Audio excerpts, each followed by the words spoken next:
Second time, I call the member for Maitland. Thank you, Madam Speaker. I rise to speak against the Local Government Governance and Planning Bill. The Baird Government has promised publicly and in this place on numerous occasions to reform local government, and in every case and in every way they have failed to deliver, and worse than that, they have failed their local communities at this stage. If we look at the Hunter, we have 4 councils which are in complete stasis, not sure of their future directions, their future composition, waiting for the whim of the Minister for Local Government to find out their fate. We've had developer mayors and brown paper bags well documented in ICAC, where we have heard promises of transparency and democracy and apologies. All we can see is secrecy and disrespect for local communities. The local government reform process in Maitland has been a total debacle. An on and off again merger proposal with the township of Dungog, so that the community is unsure as to who they will eventually be partnered with. We see innovative ideas for the transformation of a community that is growing by 5 new people every day being put off until after amalgamations are finalised. It's too long to wait. We see the community of Dungog shopped around like a spinster at a B&S ball, first with Gloucester, then with Maitland, then with Port Stephens, then back with Maitland. And who knows where they'll end up at the end of the night. And still no real attempt to tackle the backlog of infrastructure projects in the Dungog community that will struggle to maintain even basic services and growth for their community, no matter who they are partnered with.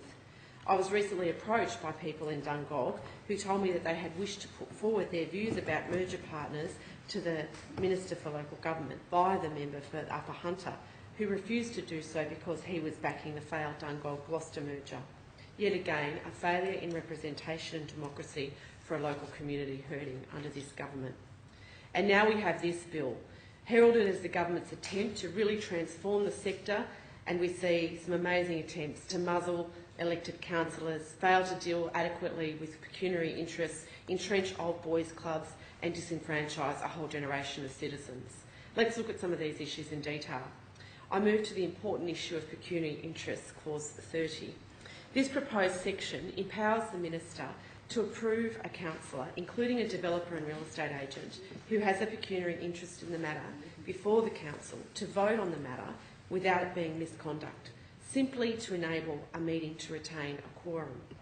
The quorum issue is legitimate, and we have seen Liberal councillors in Newcastle, next to my electorate, using this tactic to stymie the business of the elected councillors.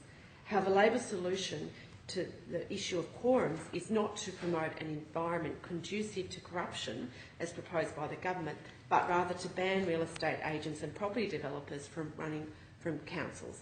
And I would say that there's a legitimate expectation from the community that this would be a good outcome and something that was originally intended. Do this and the quorum issue will largely disappear immediately. On closer reading of the bill, it would also seem that the government is protecting property developers and real estate agents who are councillors and administrators, current or former, from having complaints made about a failure to disclose pecuniary interests. The bill explicitly takes away the ability for NCAT to be the sole jurisdiction for investigating complaints made about pecuniary interest failures for councillors and administrators. Further, there appears to be no mechanism for the community to raise councillor administrator pecuniary interest alleged breaches, not through the departmental chief executive, not through NCAT, not even through council itself. It would seem that instead pecuniary interests are being seen solely through misconduct, with no scope for the community to raise a complaint. I turn now to the State of the Environment reports, which are supposed to be produced every 4 years and are proposed for deletion under clause 42. These reports are critical and should inform councillors in long-term decision-making where their obligations under to propose section 8A, 2C and D specify that their local decision-making should consider the long-term and cumulative effects of actions on future generations and the principles of ecologically sustainable development.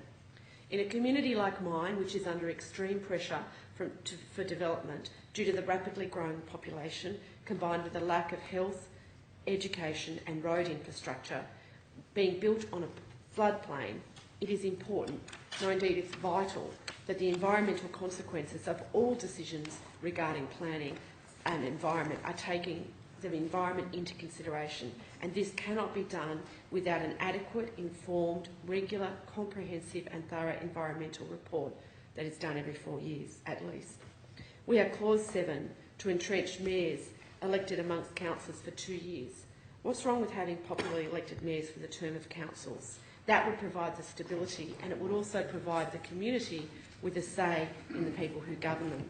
It's vital for democracy and the stability of the council that the mayors are elected by the community directly, so that when they speak, we know that they are directly accountable to the communities for what they say and for what they do, and most importantly, what they vote on. In Maitland, we have the Mayor of Maitland, Mr Peter Blackmore, OAM, elected as Mayor for the last few terms. I think it's the last 2 elections he's got over 50% of the vote. Now, wherever the Mayor and I may differ at times in political views, it must be said that I have to always come back to the fact that 50% of our community continue to support him representing them as a whole. He attends many, many community events and has been a leader in our community for many years. When he speaks, he enjoys the support of the majority of the community.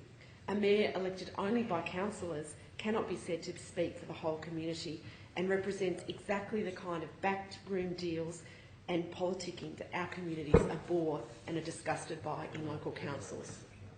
And this brings me to clause number 8, section 232. If we have councillors, we need to ensure that their roles do not call for them to uphold and represent accurately the policies and decisions of the governing bodies. Yes, the representation, but upholding these decisions. This clause is against the principles of government that government itself should apply to decision-making by councils.